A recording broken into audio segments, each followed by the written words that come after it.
Hello everyone, welcome back to my channel current affairs with Anuradha. आज मैं आपके साथ डिस्कस करूंगी ASER report 2023 annual status of education report 2023, जिसका टाइटल है बियॉन्ड बेसिक। आज के इस वीडियो में मैं आपको बताऊंगी कि ये रिपोर्ट होता क्या है, 2023 का जो ये रिपोर्ट था इसकी पॉजिटिव फाइंडिंग क्या थी, क्या चैलेंजेस रहे थे और इन चैलेंजेस या फिर निगेटिव पॉइंट्स के पीछे क्या रीज़न रहा था, हाउ टू ओवरकम, जो निगेटिव पॉइंट्स उसको कैसे मैं ओवरकम कर सकते, सारी चीज़ों को मैं आज की वीडियो में डिटेल में डिस्कस करूंगी। जो लोग मेरे चैनल पर नए हैं प्लीज़ लाइक शेयर और सब्सक्राइब ज़रूर कीजिए। बेल बटन को भी प्रेस करके जाइए ताकि मेरे जितने भी अपकमिंग वीडियोज़ होंगे उसका नोटिफिकेशन आपके पास सबसे पहले आए। Let's start. सबसे पहले हम लोग जानते हैं कि ASER रिपोर्ट होता क्या है। देखिए, एक large scale citizen lead household survey है that aim to understand whether children in rural India are enrolled in school और वेदर दे आर लर्निंग। ये इसका बेसिक एम है। इस बार का टाइटल मैंने आपको बताया बियॉन्ड बेसिक इसका टाइटल रहा था। प्रथम एजुकेशन फाउंडेशन के द्वारा 2005 से इसे हर साल पब्लिश किया जा रहा था, लेकिन 2016 के बाद इसे एक बाइनियल रिपोर्ट की तरह इसे पब्लिश किया जा रहा है। इस बार का एडिशन आप देखेंगे तो आपको 18th एडिशन रहा था। 2023 का जो ASER सर्वे है, इसका बेसिक फोकस 14 से 18 साल के बच्चे रहे हैं इन रूरल एरियाज। यहाँ पे अगर आप देखेंगे तो 28 district, 26 state, reaching out 34,745 youth in the age 14 to 18 years age group में जो है यहाँ पे बेसिक फोकस रहा था। ठीक है, यहाँ पे अगर आप देखेंगे तो टोटल 34,745 यूथ्स जो हैं 14 से 18 साल के, उनको इस सर्वे में इंक्लूड किया गया है। इस सर्वे में बेसिक जो अगर देखेंगे तो 4 पॉइंट पे बेसिक फोकस रहा था। ये आपको पहला पॉइंट है basic reading, math and English ability. दूसरा पॉइंट था application of basic skill to everyday calculation, reading and understanding with childrens written instructions. और फोर्थ आपको रहा था financial calculation that need to be done in real life. ये आपको 4 point थे जिन पे इस सर्वे का बेसिक फोकस रहा था। यहाँ पे अगर आप देखिएगा तो हर एक स्टेट में आपको रूरल डिस्ट्रिक्ट जो है, एक एक रूरल डिस्ट्रिक्ट को फोकस किया गया था, लेकिन आप उत्तर प्रदेश और मध्य प्रदेश में देखिएगा तो 2 रूरल डिस्ट्रिक्ट जो हैं उनको इस सर्वे में इंक्लूड किया गया था। टोटल 34,745 यूथ जो हैं इनको इस सर्वे में जो है आपको इंक्लूड किया गया था। यहाँ पे एक और पॉइंट मैं बता दूँ कि यहाँ पे digital access and skill in rural India जो है इसको भी आपको यहाँ पे इंक्लूड किया गया था। अब मैं आपके साथ डिस्कस करूंगी कि ASER 2023 के रिपोर्ट में किन चीज़ों को हाईलाइट किया गया है। सबसे पहला हाईलाइट जो है वो आपको mode student transiting to secondary education, इस चीज़ को किया गया था। दूसरा है आपको हाई इनरोलमेंट रेट। तीसरा है फाउंडेशनल स्किल गैप। चौथा था आपको under utilisation of digital technology, balancing academic and family responsibilities, gender disparity in digital skill and vocational training. ये जो आपको कुछ पॉइंट है इसको इस रिपोर्ट में हाईलाइट किया गया था। आगे इस वीडियो में हम देखते हैं कि इसमें से पॉजिटिव पॉइंट्स क्या क्या थे, नेगेटिव पॉइंट्स क्या क्या थे, और बाद में हम देखेंगे कि क्या वे फॉरवर्ड्स, क्या सजेस्ट किया गया था ASER रिपोर्ट के द्वारा कि किस तरीके से इसको इम्प्रूव किया जाए। इन सारी चीज़ों को डिस्कस करेंगे। चलिए अब मैं आपको बताती हूँ कि इसमें से पॉजिटिव जो अगर हम पॉइंट की बात करेंगे, पॉजिटिव फाइंडिंग्स क्या रहा था। तो देखिए, पहला मैंने आपको बताया था point more student transiting to secondary education. मतलब अगर आप इस बार का रिपोर्ट उठा करके देखेंगे तो इसमें इस चीज़ को काफ़ी ज़्यादा हाईलाइट किया गया है कि सेकेंडरी एजुकेशन में नंबर ऑफ स्टूडेंट्स जो है वो काफ़ी ज़्यादा बढ़ रहे हैं। पहले के टाइम पे आपको पता है कि 8th तक का एजुकेशन जो है वो मोस्टली गर्ल्स जो है आपको 8th तक का एजुकेशन कंप्लीट कर पाती थी, सेकेंडरी एजुकेशन वो लोग नहीं कर पाती थी।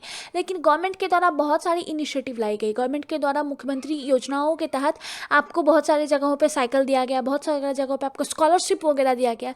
इसके तहत क्या हुआ कि आपको जो सेकेंडरी एजुकेशन है उसमें काफ़ी ज़्यादा वृद्धि आपको देखने को मिली है। नेक्स्ट आपको पॉजिटिव पॉइंट था हाई इनरोलमेंट रेट। देखिए, अगर आप देखेंगे तो 14 से 18 साल के जो बच्चे हैं उनका इनरोलमेंट एजुकेशनल इंस्टीट्यूशन में ओवरऑल 86.8% आपको रहा है। The percentage of youth not enrolled is 3.9% for 14 years old youth and 32.6% for 18 years old. Most of the people in this age group were enrolled in arts and humanities. Means आपको enrolment ratio जो है वो भी आपको काफ़ी ज़्यादा बढ़ा है। तो इसकी पॉजिटिव, इस रिपोर्ट की 2 पॉजिटिव फाइंडिंग यही रही थी। अब मैं आपको बताती हूँ कि ASER 2023 के रिपोर्ट में चैलेंजेस या फिर फेलिंग क्या रहा था एजुकेशन सिस्टम का। सबसे पहला फेलियर अगर आप देखेंगे तो यह है फाउंडेशनल स्किल में गैप। आज के टाइम पे बहुत सारे ऐसे बच्चे हैं 14 से 18 साल के जो स्टैंडर्ड 2 जिसे हम ग्रेड 2 बोलते हैं उसकी बुक्स भी वो अच्छे से नहीं पढ़ पाते हैं। Over 50% face difficulty with arithmetic skill expected by grade 5, highlighting a deficit in foundational learning. इस चीज़ को काफ़ी ज़्यादा आज का आप न्यूज़पेपर भी, कोई भी न्यूज़पेपर उठा करके देखेंगे तो इस चीज़ को काफ़ी ज़्यादा हाईलाइट किया गया है। दूसरा है पुअर क्वालिटी लेबर फोर्स। देखिए, जब आपकी foundational numeracy and foundational skill में जब आपको गैप होगा तो ये आपके कंट्रीज़ के लेबर फोर्स को काफ़ी ज़्यादा जो है वो आपको इम्पैक्ट करता है।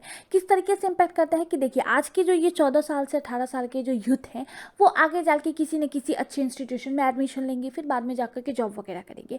तो जब इनकी फाउंडेशन ही अच्छी नहीं रहेगी तो ये किसी भी कंट्री का लेबर फोर्स जो है उसको काफ़ी ज़्यादा इससे इम्पैक्ट मिलेगा। तीसरा है आपको under utilisation of digital technology.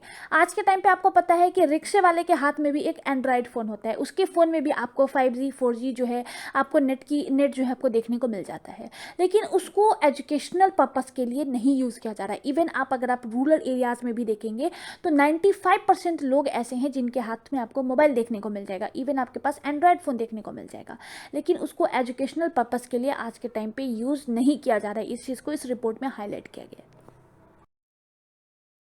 चलिए, नेक्स्ट चैलेंजेस आपको है यहाँ पे balancing academic and family responsibilities. देखिए, रूरल एरियाज़ में जो यूथ है ये 14 साल से 18 साल वाले, चाहे वो लड़की हो चाहे वो लड़का हो, उनके ऊपर फैमिली की रिस्पॉन्सिबिलिटी होती है।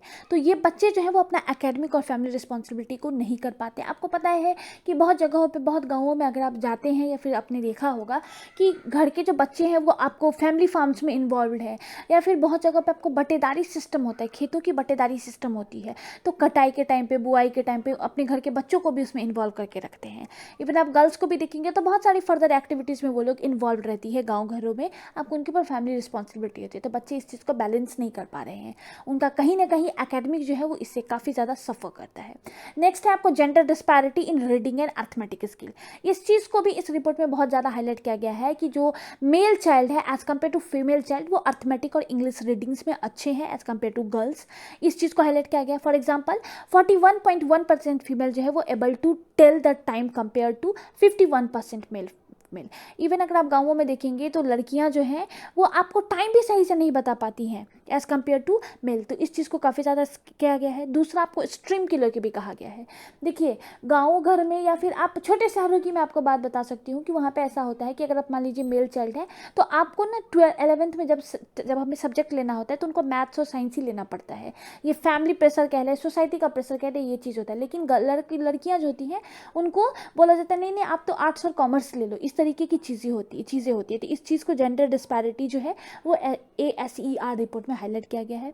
नेक्स्ट है आपको gender disparity in digital skill. हाँ, आज के टाइम पे रूरल एरियाज़ में आप देखेंगे तो 43.7% जो मेल है उनके हाथ में आपको स्मार्टफोन देखने को मिल जाएगा, और फीमेल्स में देखेंगे तो 19.8% फीमेल्स जो हैं उनके हाथ में ही आपको देखने को मोबाइल फ़ोन देखने को मिल जाता है। नेक्स्ट है आपको वोकेशनल ट्रेनिंग। देखिए, ये भी बहुत इंपॉर्टेंट है। आपको पता है कि सरकार बहुत तरीके की वोकेशनल ट्रेनिंग जो है वो आपको प्रोवाइड कर रही है। अगर आपने जो आपका न्यू एजुकेशनल पॉलिसी आया है उसमें देखा है कि वोकेशनल ट्रेनिंग पे काफ़ी ज़्यादा हाईलाइट किया जा रहा है। तो यहाँ पे इनरोलमेंट रेशियो अगर देखेंगे आप गांव वगैरह में, इस सर्वे में इस चीज़ को हाईलाइट किया गया है कि वोकेशनल ट्रेनिंग में बहुत लो इनरोलमेंट है, only 5.6% of youth people participating. अब मैं आपके साथ डिस्कस करूंगी कि क्या रीजंस रहे हैं behind the low foundational skill gap as highlighted by ASER 2023। तो पहला रीजन अगर आप देखेंगे तो पहला रीजन है इनएडिक्वेट teacher student ratio and teachers training. देखिए, आज भी इंडिया के 8% स्कूल ऐसे हैं जहाँ पे एक ही टीचर अवेलेबल है। नंबर ऑफ स्टूडेंट्स जो है काफ़ी ज़्यादा है, लेकिन सिर्फ एक टीचर अवेलेबल है। उन टीचर्स की भी मॉडर्न जो आज का एजुकेशन सिस्टम है उसके हिसाब से उनकी ट्रेनिंग वगैरह नहीं है। ये चीज़ हाईलाइटेड है। दूसरा है इनसफिशिएंट लर्निंग रिसोर्सेज। स्कूल में बहुत सारे स्कूल ऐसे हैं जहाँ पे आपको टेक्स्ट बुक, लर्निंग मटेरियल वगैरह अवेलेबल ही नहीं है। इवन मैं आपको गांव घरों के स्कूल का बता दूँ तो बहुत सारे स्कूल ऐसे हैं गांव घरों में जहाँ पे 10 बच्चे में आपको एक बुक अवेलेबल है, एक मैथ्स का बुक अवेलेबल है। तो वो आप सोच लीजिए किस तरीके से उसको मैनेज करते होंगे या किस तरीके से पढ़ाई करते होंगे। दूसरा है आपको सोशियो इकोनॉमिक डिस्पैरिटी। जो स्टूडेंट लो इनकम फैमिली से आते हैं उनको बहुत सारे चैलेंजेस फेस करने को मिलता है, जैसे उनको इनएडिक्वेट इंफ्रास्ट्रक्चर मिलता है, lack of educational support at home है, limited access to extra curricular activities that enhance their foundational skill. ये सारी चीज़ों को यहाँ पर हाईलाइट किया गया है। लैंग्वेज बैरियर, ये तो बहुत बड़ा प्रॉब्लम है।